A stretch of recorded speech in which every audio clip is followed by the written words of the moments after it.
Oh, hello guys, I'm here to speak about Zoro versus Sabo. This is an interesting matchup, but first I'm going to talk about how strong they are, how strong the different versions are, then I'm going to match them up in the different versions and say that who's stronger and who wins in a versus battle, which is both different. This is just a disclaimer. Like, who's stronger and who wins in a versus battle is different. So let me start. Zoro, the man himself. He is kind of destined to become the world's strongest swordsman, and his power really reflects that. He defeated King, who's second in command of Kaido, which itself is a really great feat. I mean, one thing many people fail to acknowledge, like Luffy's battle with Katakuri, or Luffy's battle with Kaido, or Sanji's battle with Queen, is that Zoro low-diff King after his power up. Like, Zoro had worst health, and he's still low-diff King after he powered up, which means like he's way above King. And that makes him clear of characters like Katakuri and all other stuff. So Zoro is a really perfect character. He blocked Kaido's and Big Mom double Yonko attack. He scarred Kaido permanently. I mean, this was even before his power up. With his power up, which made him someone who's below King to, someone who can low-diff King. Which means that the power gap that the power of advanced conquerors gives Zoro is that much. Which means that Zoro could do way better against that combined attack. Zoro could do way better against Kaido itself. So now, I mean, he can cut fire and cut many things. Yes, and he's on his way. He's on his way to the tier of Atmos and Yonkos. And he might have even gotten stronger during the attack, as we see that Law is more proficient at using his awakening. Zoro might have been more proficient at using his advanced conquerors, which would make him way stronger. In fact, he reacted to Kaku's attack in his sleep. I mean, Kaku is not who he was, just like Lucci. And he's gotten way stronger. He's like Mass CP0 agent and kind of portrayed to be the second strongest. So, and he made him look like a child. So he's that strong as of now, and his feats are to be respected. Right next we have Sabo. Sabo is really strong, is touted to be one of the strongest characters end of series, and we have a lot to see from him. As for his feats, biggest feat was against Fujitora, from what we saw in Dressrosa. Sabo did acknowledge that Fujitora is stronger than him, and now he might have gotten used to his flame powers. Now he got the Flame Emperor title. So he's like really strong. At the minimum, like stronger than King Marco. So like Sabo is like nearing Admiral Yonko level at minimum. He might be as strong as some admirals, maybe as strong as Fujitora Greenbow. We literally don't know how strong he is. That's the truth. Like, he fought against both the admirals, but it's a lot of exaggeration. Like, they were holding back. I mean, it's no excuse. Like, it's an excuse in a way that they did their job really badly. But that doesn't mean that it correlates to their power. Power scaling is an entirely different thing. And many people fail to comprehend this. And people say that Sabo fought Green Bull and Fujitora and came back alive. Like, he didn't fight them 1v1. He 1v2. I mean, he fought them with 4 people, like 4 including him.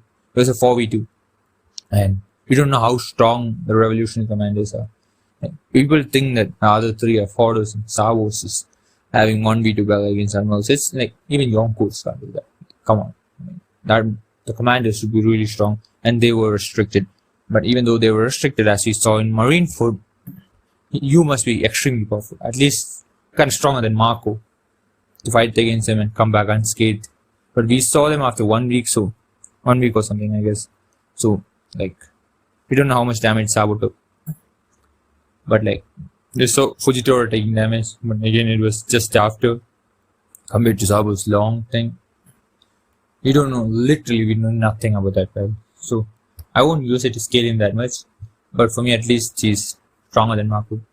Because he saw what restricted Akainu. Akainu is a different beast too, but at least considering they might be similar, I'll say like He's strong. That's strong. And end of series is coming up, so he can't be weaker than like at least the level of Zoro, Law, Kirino, and he might be stronger next time we see. Now moving on to the versus battle thing. How would they fight? How would they fare in a fight in a 1v1? Well, to make up the matchups interesting, I think it's best that we take at least from the rooftop, like Zoro from the rooftop and Sabo from Resource. Or their versions would be too weak and kind of redundant. And it's not too weak compared to the whole One Piece version. In terms of top players, it's kind of weak. So we'll take the rooftop version of Zoro and Resource version of Sabo, who has not eaten the fruit. The Sabo is quite really strong, but Zoro's feats far eclipse what Sabo showed. Like it's just a battle with Fujitora, where Fujitora was reportedly holding back, and Zoro pushed back Fujitora in Resource itself, and 2 or 3 arcs later with Enma, like he's gone way stronger, and he had feats against Kaido and Big Mom, while Big Mom saying Kaido George, and he surprised him, speed blitzing Big Mom, Kaido, scarring Kaido. I mean, it's not, like, you haven't seen much from Sabo to say that Sabo can win against Zoro. Zoro definitely takes W here. Even with the flame fruit, no matter how strong he is, because of the Firefox technique, Zoro is winning, and again, the feats matter. So, yeah. Now, the next version of Zoro and Sabo, which I would like to discuss, is Zoro post Advanced Conquerors with Sabo Resource. I mean, that would be a storm. Kind of loaded, mostly. Because again, with the Firefox technique, his Devil Fruit powers are negated. And I don't think Sabo and Resource has nothing on Zoro post Advanced Conquerors. He'll literally load if King after getting power up. I'm not saying Zoro versus King was a load if. It was an extreme diff fight. But Zoro load if King after the power up. I mean, in a fresh fight, that would happen. So, there leaks apart, in my point of view. And from what we see, actually. So, the next matchup is Zoro Top versus Sabo the Flame Emperor. Now, Zoro is really strong in rooftop. I mentioned its feats before. But Sabo, the Flame Emperor, is quite a different beast. Like, he fought both Fujitora and Rainbow with the other 3 commanders while he's leading the pack, and came out with Kuma. I mean, Admiral so restricted as I said before, but it's still a really good feat.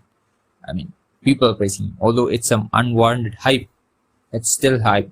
Sabo is being hyped up by Oda, and to say that like pre-Advanced Conqueror Zoro beats Sabo is kind of stupid in front of mine, I think. Sabo's stronger, and even with the flame powers.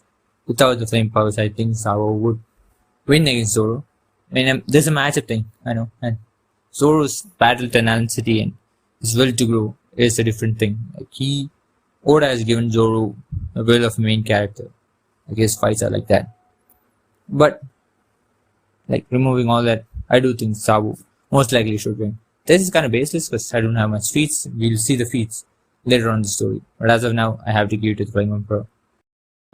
Zoro versus Sabo, Zoro Egghead, and Sabo the Flame Emperor is going to be the last matchup. And I'm taking Zoro Egghead without Zoro Advanced Conquerors is because like we don't know how strong Zoro has grown from Wano to Egghead. Of course he's gotten strong. Like that happens every arc. But we don't know how much, so I'm just taking the strong version of Zoro here, which is the current version, and the strong version of Sabo, which is his current version, and like putting up against them each other.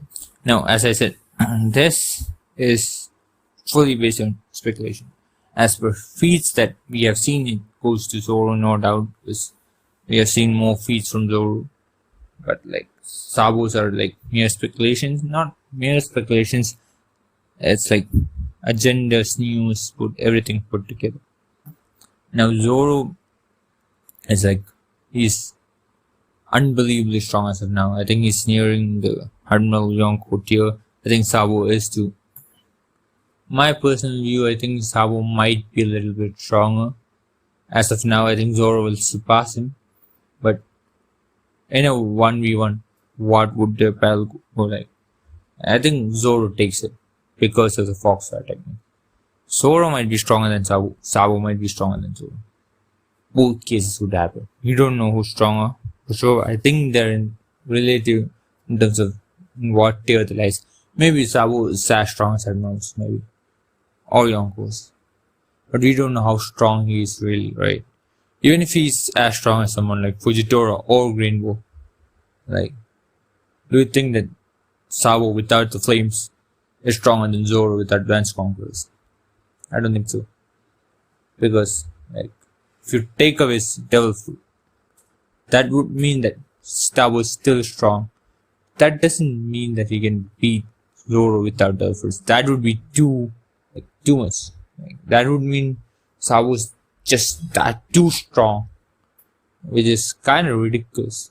I don't think the gap is that big for Sabo to like beat Zoro without his fruit. But I mean, that doesn't negate the fact that Sabo could be stronger than Zoro. In this particular matchup, Zoro wins. I mean, that should be clear cut. I'm not saying Zoro is stronger than Sabo. I'm just merely stating that Zoro will win against Sabo due to the Devil Fruit matchup thing.